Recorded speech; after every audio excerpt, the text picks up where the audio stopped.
अंदाज नया, माध्यम नया, पॉलिटिक्स वाला, आओ राजनीति करें। ये जो स्क्रीन पर आप बोर्ड देख रहे हैं और इस पर लिखी हुई इबारत पढ़ रहे हैं, इसके 3 शब्दों में 3 गलतियां दिखाई दे रही। ये किसी बच्चे ने नहीं लिखे हैं, ये लिखे हैं देश की महिला बाल विकास राज्य मंत्री और धार से सांसद सावित्री ठाकुर ने, जिन्होंने न बेटी ठीक से लिखा, न पढ़ाओ ठीक से लिखा, न बचाओ ठीक से लिखा। आखिर कौन है इसका जिम्मेदार? क्यों ऐसे प्रतिनिधि चुने जाते हैं और हम उन्हें देखते हैं और देश और दुनिया हमारी तरफ हंसी उड़ाती हुई देखती है? क्या हम ऐसे ही विश्वगुरु बनने की तरफ बढ़ेंगे? नमस्कार, मैं पंकज मुकाती, पॉलिटिक्स वाला पीएम टाइम में एक बार फिर आपका स्वागत है। आज का जो मुद्दा है वो डिग्री से ज्यादा ज्ञान, विषय, शिक्षा और हमारे खुद के ऊपर केंद्रित है। क्या एक सांसद को कुछ पढ़ा लिखा होना चाहिए? क्या उसे बेसिक जानकारियां होनी चाहिए? और एक सांसद जो 12वीं पास हो, उसके बाद भी यदि वो बेटी, पढ़ाओ और बचाओ जैसे शब्द नहीं लिख पाता है, तो इसके लिए किसे जिम्मेदार जाना चाहिए? क्या हम भी जिम्मेदार हैं जो वोट देते हैं? आंख मूंदे बिना प्रत्याशी को देखे वोट देने की ये परंपरा क्या है, जबकि डिक्लेरेशन में साफ लिखा होता है कि कौन प्रत्याशी कितना पढ़ा है, उसके पास कितने पैसे हैं। तमाम विकल्प होने के बावजूद हम ऐसे अशिक्षित जैसे व्यवहार वाले प्रत्याशी क्यों चुन लेते हैं? आज हम बात करेंगे धार की सांसद सावित्री ठाकुर की, जो कि अब केंद्र में मंत्री हैं। मंत्री भी छोटे मोटे विभाग की नहीं, वे महिला बाल विकास विभाग की राज्य मंत्री हैं और उन्होंने शाला प्रवेश उत्सव कार्यक्रम के दौरान बोर्ड पे जो लिखा उससे वे वायरल हैं। उनकी सबसे ज्यादा हंसी उड़ रही है। हम किसी की हंसी उड़ाने या मजाक पर बात नहीं कर रहे हैं, हम बात कर रहे हैं इस लोकतंत्र की। 75 साल की आजादी के बाद भी क्यों हम एक ऐसा प्रत्याशी नहीं दे पा रहे हैं या चुन पा रहे हैं जो पढ़ा लिखा हो, जिसे बेसिक जानकारी हो? क्या देश ऐसे ही रबर स्टैंप के जरिए चलेगा? और एक तरफ ऐसे तर्क देने वालों से भी मैं कहना चाहता हूं, जो ये तर्क दे रहे हैं कि एक आदिवासी महिला बड़ा स्ट्रगल करके पहुंची है और यहां तक आई है, इसलिए उसकी हंसी नहीं उड़ानी चाहिए।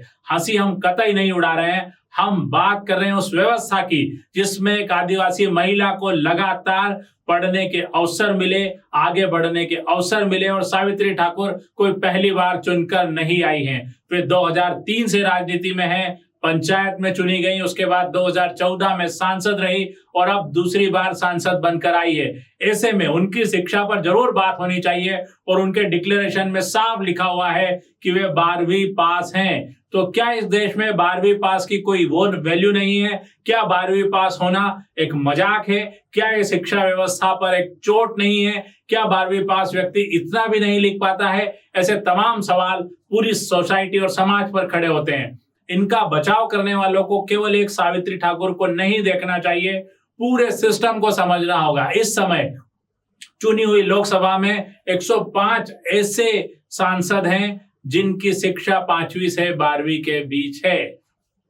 क्यों हमें ऐसे चुनने को मजबूर होना पड़ता है? क्यों देश का सबसे बड़ा राजनीतिक दल भी एक पढ़ा लिखा प्रत्याशी नहीं दे पाता है? क्या वोट बैंक की राजनीति के तहत हम ऐसे ही प्रत्याशी चुनेंगे?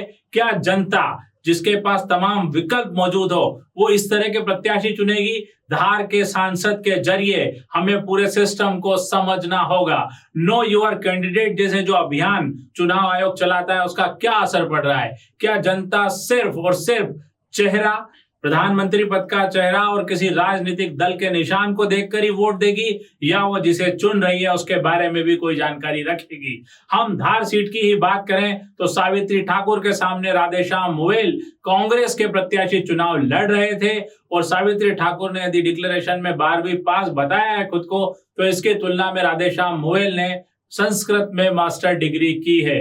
तो क्या हम प्रत्याशी चयन के समय शिक्षा को कोई महत्व नहीं देते हैं और बाकी साल भर हम इस बात को लेकर सवाल उठाते रहते हैं कि देश की शिक्षा व्यवस्था अच्छी नहीं है? जब हम प्रतिनिधि चुनते वक्त शिक्षा नहीं देखेंगे तो आगे किस तरह से देश का विकास होगा, शिक्षा कैसे आगे बढ़ेगी, हमारा भविष्य कैसे निश्चित होगा? इस तरह के मंत्री यदि बनते रहे तो निश्चित तौर पर अफसरशाही और इनके ऊपर बैठे मंत्री और राजनेता ही इन्हें चलाएंगे और ये रबर स्टैंप बनकर रह जाएंगे। ऐसे में क्या उम्मीद करते हैं हम देश के अच्छे भविष्य की?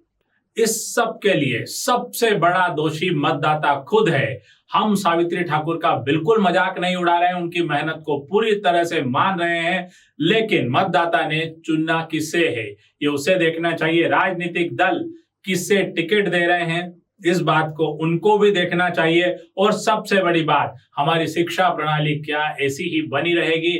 आगे भी ऐसे ही 12वीं पास बिना लिखने पढ़ने वाले लोग आगे आते रहेंगे? ये तो सिर्फ एक राजनीति में है, सार्वजनिक जीवन में है तो सामने आ गया कि 12वीं पास कोई आदमी लिख पढ़ नहीं पाता है इस देश में।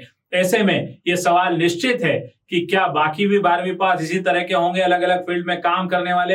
अभी हमारे साथ नीट परीक्षा में धांधली का बड़ा मामला है, जिसमें कल ही सुप्रीम कोर्ट ने टिप्पणी की है कि यदि एक भी आदमी व्यवस्था को तोड़कर गलत तरीके से परीक्षा पास करके डॉक्टर बन जाता है तो देश के लिए खतरा है।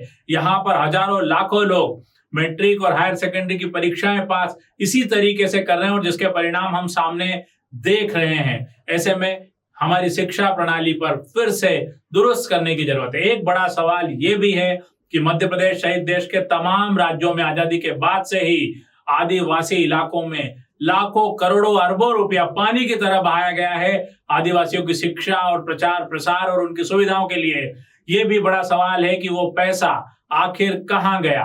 क्यों आदिवासी इलाकों के शिक्षक और वहां की शिक्षा इस तरह की साबित हो रही है? सरकार को एक सावित्री ठाकुर के जरिए पूरे सिस्टम का स्कैन करना चाहिए और मतदाताओं को भी अगली बार वोट देने के पहले ये सोचना चाहिए कि उनका प्रत्याशी कितना पढ़ा लिखा है, क्या वो आवाज रख पाएगा, या इसी तरह से भेड़ चाल से हम नेता और चुनाव चिन्ह देखकर वोट करते रहेंगे और ऐसे ही प्रत्याशी चुनते रहेंगे। ये सिर्फ राजनीति का मुद्दा नहीं है, ये पूरी बिरादरी का मुद्दा है, ये सभी फील्ड का मुद्दा है।